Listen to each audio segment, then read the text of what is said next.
wala sa akin na value is yung gustong ituro sa akin ni God. So, ayan.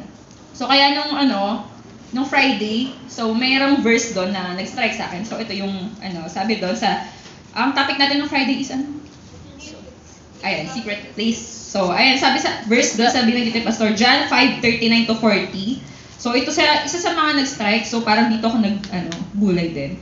Sabi dito, John 5, kung mapa-flash, John 5:39 to 40, sabi dito, you study the scriptures diligently because you think that in them you have eternal life. These are the very scriptures that testify about me. Yet you refuse to come to me to have life. So parang, ayan, nasundan niyo ba yung verse na yun? Parang, you study, you go to church, diligently, you study the Bible, you pray diligently, yun, active ka every Sunday, mukhang hindi ka naman backslide, mukha ka namang okay. Pero yung sabi dyan ni God, these are the very scriptures that testify about me, yet you refuse to come to me to have life. So parang natanong ko, Lord, you are the Word, diba? Sabi dyan, nagbabasa ka ng scripture, you are the Word, diba? Jesus is the Word. Pero bakit meron dun sa dulo na sinabi, yet you refuse to come to me. So parang contradicting siya, parang ironic. So parang inasa sa akin ni God na, ayun nga, parang you are here naman, pero parang ang layo mo kay God. Parang may ganung verse na, ano yun? Yung malayo yung puso mo. Ay, may words, parang ni-speak mo, pero malayo ka sa puso mo. So, ayun, na-realize ko na, ayun nga, na parang sa life ko, super, busy, parang, focus ka na sa mundo na, parang, oops, Abby, parang, kasama mo pa ba ako? Kasi parang, ayun nga, naalala ko yung testimony ni Bernard na, ayun, yung simple prayer. Intimacy, yun. Isa sa mga points din ng Friday is yung intentionality. Among the four, intimacy, integrity, privacy, intentionality, and intimacy yung na dinamnam, ayun, intentionality. So baka, ayun, ini-speak sa akin ni God na, ayun, hinahanap ko din kasi sa sarili ko yun decently na parang, yung same kami ni Jam, nang sharing namin kanina, parang nandun ako sa point ko ng life na parang calmsy, parang I'm contented naman kung ano yung meron ako. Kung ano yung meron, kung may problem, parang, ayan, kunyari, kung may kasakit si mama, parang nililet go ko naman, nililift up ko naman kay God, ayan, kung si Lex pasaway, inapawbay ko na. So kung may mga little problems, so parang, I let it, binigay ko kay God, pero itong moment na to, na parang, parang may sinasabi sa akin ni God, kasi parang yung life verse ko kasi is Proverbs 3:5-6. So parang, trust in the Lord with all your. Parang hinahanap ko yung sarili ko na parang life verse ko to, pero parang hindi ko siya ma-apply. Parang ayun, yung reliance ko kay God nawala. Parang yung total dependence ko kay God nawala. Parang nabawasan or nawala. So ayun yung pinay-realize sa akin ni God sa situation na to na, ayun, parang wake up call sa akin na baka kasi nakadepend na ako sa sarili ko. Parang pusigido ako sa mga gusto kong gawin sa buhay, pero parang wala na si God. So parang nag-rely na ako sa sarili ko lang na nawala si God. So, ayun, na parang, ayun, may binabalik sa akin si God, may nire-restore and may inaano pa. And continue ka din i-speak si God. And kanina nga, nag-chat rin yung scammer gamit yung Facebook. Ayun, siguro, ayun, kasi may trust issues din ako. Parang, di ko alam, maraming dinidil sa akin si God. So, ayun lang. Parang, yun, Proverbs, parang lean on not on your understanding. Pinakasan ako ng diwa, ng isip nung sa pangyayari yun. So, praise God. So, ayun. Meron kayo to doon sa testimony. Di kasi na-organize yung So, ayun. Parang, isa din, ayun, baka may na-take for granted ako ng mga although alam natin si Jesus dyan, pero parang, baka na-take for granted ko na pala si Jesus na, alam kong kaya niyang gawin yung mga bagay na yun, na promises niya, pero, baka parang na lang, sa mouth ko na lang siya or sa actions ko na. Pero deep inside, wala na yung intimacy or yung intentionality. So yun lang. Praise God. Praise God. All is well. Amen.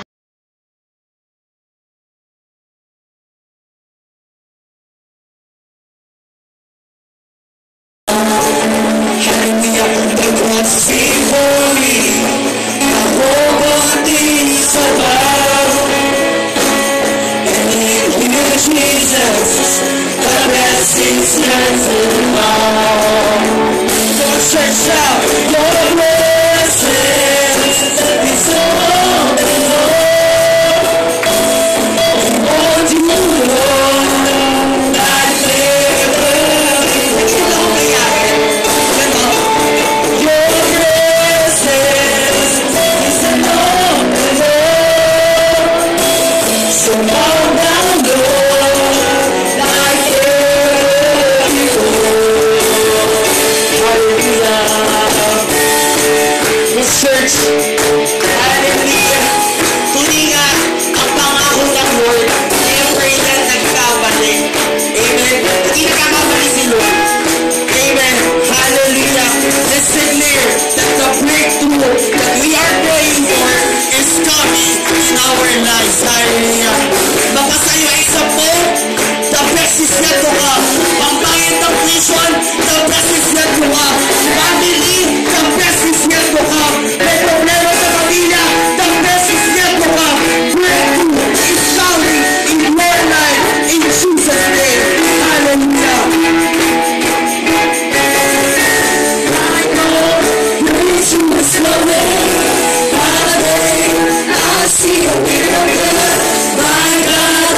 Hallelujah, panabakan natin ulit si Lord. Huwag tayo magsawang malakasal sa Panginoon. Hallelujah. Lord, for the last song na awitin namin today, prepare our heart for the things that you have prepared to everyone.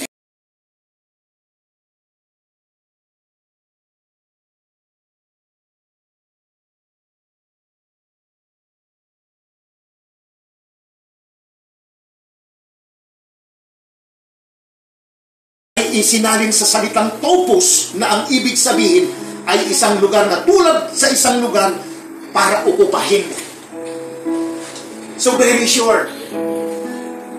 Dahil doon sa word na ginamit doon sa Greek word. Very sure na ipinaghahanda ka ni Jesus Christ. And gaano ka ka-excited, kapatid. Amen? And the place or spot that He has prepared for us is twofold. The place or spot that He has prepared for us is twofold. And number one, the first place or spot place that He has prepared for us is a body. Katawan. Dahil hindi ka naman pwedeng umakyat dun sa langit na hindi bago ang body, katawan mo. Dapat glorified body yan. Amen? Amen. Glorified body. Hindi pa pwedeng umakyat na yung mga katawan natin na mayroong kasalanan. Papalitan ito ng bago. At anong klase ang ginawang paghahanda ni Jesus sa glorified body na ito, mga kapatid? In 2 Corinthians chapter 5 verse 1, it is an house not made in hands. Amen. Sabi niya, now we know that if the earthly tent we live in is destroyed, we have a building from God, an eternal house in heaven, not built by human hands. Grabe, di ba? Kaya nga doon sa verse 2, sabi ni Apostle Paul na kung kami ay mabihisan ni yaon ay hindi kami masusumpungang ubat. Na nagpapatunay na yun po ang hindi makakapagsinungaling. Kaya God, patawarin mo kami kung inilalagay mo kami sa kahihiyan sa pamamagitan ng hindi namin pagtugon sa iyong mga sinasabi sa amin, sa pamamagitan ng iyong salita. Lagi kaming sumusuway, lagi kaming hindi sumusunod, Panginoon, na nagiging dahilan kung bakit ang buhay namin ay mabigat. Punong-puno ng sakit at kabigatan dahil sa mga pagsuway na ginagawa namin. Ikaw po ang nagsabi doon sa Exodus chapter 15, Lord, na kung kami ay susunod sa inyo, hindi mo ipaparanas ang mga sakit na tulad ng ipinaranas mo sa Egypto. Kaya Lord, anuman po yung kalagayan namin, bunga ito ng pagsuway namin. Anuman pong sakit mayroon kami, bunga ito, Panginoong Diyos, ng katigasan ng aming pong ulo, ng pagsuway namin sa mga utos mo. Yung kawalan namin, Panginoong Diyos, ng gana sa inyo. Yun po ang naging dahilan, Panginoon, kung bakit ganito ang pinagdadaanan namin buhay. Kaya pagpatawad mo nawa ang mga ganitong gawain na umiiral sa buhay namin. Amen. Bigyan mo kami ng lakas ng loob, Panginoon, na magpatuloy at bigyan mo kami, Panginoong Diyos, ng bukas na puso na tanggapin ka. In Amen. Jesus' name. Amen. Amen.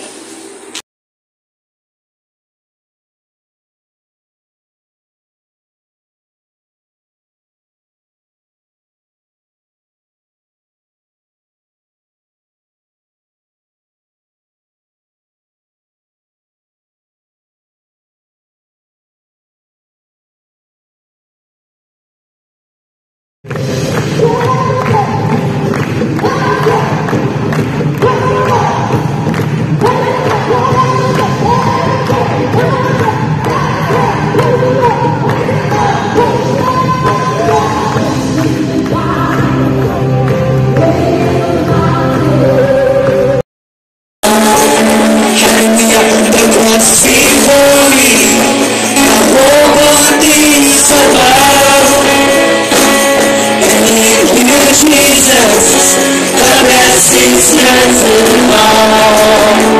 Your church shout, your glory.